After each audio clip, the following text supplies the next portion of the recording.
The Muggles Veyron, a classic SUV, taught me a valuable lesson in design. As a car designer, I love automobiles. Today, I analyze them in detail on YouTube, and I love them so much that I bought a ticket to Sweden last month. I drove more than 2,500 kilometers round trip in 4 days to go see an SUV. Yes, I know at first glance it might seem excessive. I traveled by car, by train, by plane, and on foot. I packed my gear and went to see with my own eyes the new model from Lynk & Co. I was invited to their Gothenburg, Sweden design studio to see their latest model, the Lynk & Co 8. I want to be clear, they didn't request anything specific from me, no script, no approval, and no lines to say. I was told to describe what I see, not read their notes, which is rare. That's why I'm sharing the video. At first glance, many may mistake it for just another SUV. It's well designed, yeah, clean, classic, and pretty well balanced for its size. That's because they use secret techniques that respect automotive design codes to improve car style, which I found interesting to share. If we're all going to Sweden together, it's thanks to you, the enthusiasts who follow this channel and make this content possible. If you enjoy this content, consider subscribing. Today's video isn't a typical review discussing performance specs or cargo space. I'm curious about their intentions, reasoning, and methods behind creating a car that appears ordinary. They successfully designed a family-friendly product that remains relatively attractive in its category. Alright, let's go. Lynk & Company is a relatively new brand in Europe, but you may have already noticed some of their models on the road if you've been observant. And to keep making progress in the market, they wanted to create the car that could appeal to the general public. That is, not a fully electric car, but a hybrid. With 200 kilometers of electric range and over 1,000 kilometers of total capacity for long trips, this is the first clever feature. You can easily commute on electric during weekdays and travel long distances on weekends without 40-minute recharge stops. We have a product that's pretty good for family use, in my opinion. However, the problem is that carrying such a system is heavy. The car weighs over 2 tons, but it's mostly a big size. And if you add luggage and kids on top of that, you have to admit the car is huge. Despite that, its design is quite balanced. The key to making visually appealing cars is having good proportions. A good width, balanced length, and the lowest possible ride height are ideal. Otherwise, it feels like driving a camper van. To maintain a reasonable visual height, numerous design choices were made that could have been done entirely differently. But they did it to limit that perched-up look of the car. To grasp this, you'll see that I had full access to the life-size model in the design studio where the brand's models are conceived in Sweden. The project team and David Green, Vice President of Product Strategy, spoke openly with us on camera without a filter. We've already talked about this in other videos. The most important line in a car's design is the one that runs through the middle and shapes the profile. The Y0. We'll discuss it in detail, but starting from the front, we see a conventional and rather restrained face. Nevertheless, you'll see that there's a lot of sculpting work all over the car. The bumper features a small protrusion at the bottom, vertical air intakes on each side, and a large horizontal bar. That's very classic right now. It's the modern design language you see on a lot of cars. The horizontal bar, topped by headlights and a light signature adhering to the brand's design language, visually widens the front end. Based on the concept car we've seen, the next day model features 2 slanted vertical lights on each side. The car's design gives it a slightly mischievous, not aggressive look, unlike many other cars on the market. As a family car, there's no need for an aggressive approach. It's not a grand touring 3-category vehicle. I think it's actually pretty nice to give it a friendly look at the front, with its 2 little eyes sitting on the hood. What fascinates me most about these headlights is that they'll enable a seamless transition to the car's side profile. Because as you can see, they're very stretched out, so you might think it's not really necessary, so why did they do it? Well, I think it's so that from a side view, it brings a bit of animation to the front fender and catches a bit of light. This visually reduces the space above the front wheel, with a character line running just above the wheel arch. And that keeps us from having a big gap that would immediately make the full height of the body visible. As I explained in the video, it's crucial to minimize the distance between the front wheel and the hood top at that spot. If we follow this hood line, we get to the cabin with a windshield that's very stretched out. It's quite slanted as you can see here, and you can see that the base of this windshield, this A-pillar, is right behind the front wheel.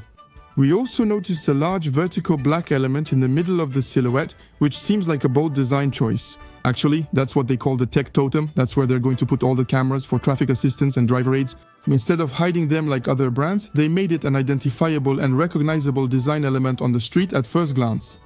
Especially because it helps to trick our eyes a little and visually lengthen the hood by a few centimeters, as if the A-pillar was set even further back, really well positioned, right behind the front wheel. And it's the same here. We saw that it was a highly recognizable code that was important to maintain. The large black component in the center of the car makes the hood appear longer than it really is, successfully achieving the intended effect. On top of that, starting from this tech totem, we have the creation of a real sculpture once again on the door volume. With a big rocker at the bottom of the door that catches a lot of light, and with a rising line that adds dynamism, the vehicle's design is not just horizontal, as that would make it static, which was not the intention. Below, there's a whole black lacquered section that helps slim down the entire body surface even more. It makes the car look sleeker than it actually is. The glass surface ratio is good, with small windows compared to the car's size, yet allowing ample brightness inside. The panoramic roof also contributes to this balance, particularly because it is black, which reduces the glass surface area. We'll focus on the side panel, including both doors, rather than drawing attention to the top of the car. Draw the eye to that and make sure we don't focus on the total height of the car. On the canopy, we have frameless windows, once again to make it look visually lighter. At the back, the C-pillar has a slight upward curve at the end, which tightens the cabin a bit. The C-pillar is slender, stretching towards the back, giving the car a coupe-like appearance. So we can clearly see that's not entirely the case, since the rear window is a bit more vertical than that, but thanks to this very slanted pillar, we managed to visually lengthen the rear. Once again, it's a technique that maximizes the car's perceived proportions. The rising rocker adds dynamism. From a three-quarter view, the volume at the front connects with the rest, creating a sense of coherence, and a continuous line so that the eye moves smoothly along it. By tracing this rocker to the end, I arrived at the wheel arch, where I noticed a distinct cut and a unique graphic shape. I wondered, you don't see that often, what were they trying to do? So my theory is that they wanted to have pretty strong wheel arches, with a black surface that visually widens the wheels and makes the rims look bigger. They had to maintain the wheelbase distance between the two wheels to achieve the streamlined effect. And so they cut this kind of widening of the wheel arch at the bottom so that visually at the bottom you can see the length of the wheelbase.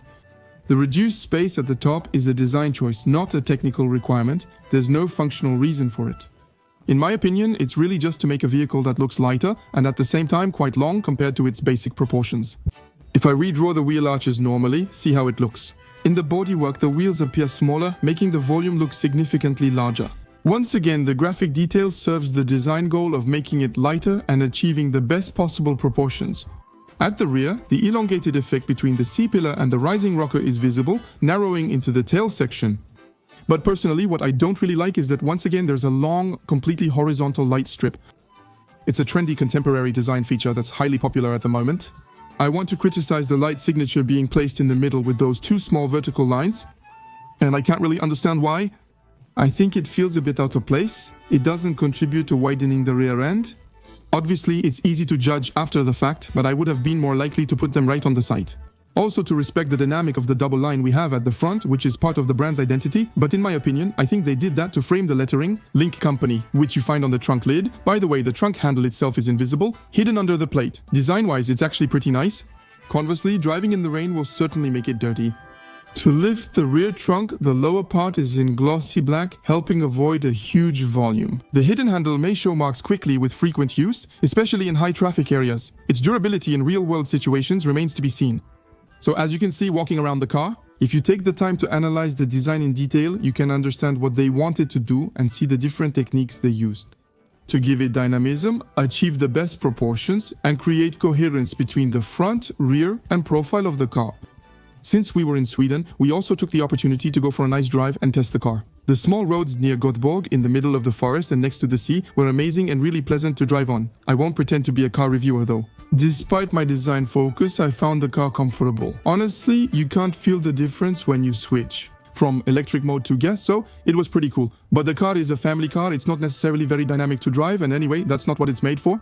What I don't like about the interior is the lack of creativity in how the screen is integrated, since we still have this huge screen that's over 15 inches. Now it's really widespread, becoming a potential market standard. It's uncertain if someone will dare to offer something different in the future. The car's interior is responsive and well crafted, with quality materials and clean assembly, resulting in a pleasant overall feel. It appears as well finished as its competitors in the same range. On the other hand, for a music lover like me, their sound system made with Armand Cardon for Sonos is truly amazing. You have 23 speakers and a super clear 3D surround sound, so bonus points for that. I had a blast with my excellent co-driver, Seb Delaney. For those unfamiliar with him, I highly recommend checking out his videos. He's a real car enthusiast, and we had a great time driving together all morning on these little roads in Sweden.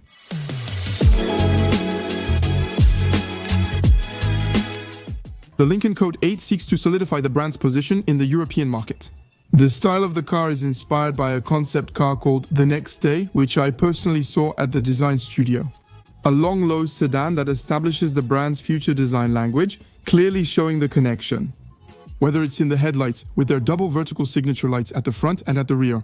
Lewis is also on the side, similar to the tech Totem now seen on a production car. And I have to say, it's nice to be welcomed into the building by this car. It makes me dream about other silhouettes from the brand in the future. Upon arriving in Sweden, I wasn't sure what to expect. I knew we were going to discover a family SUV.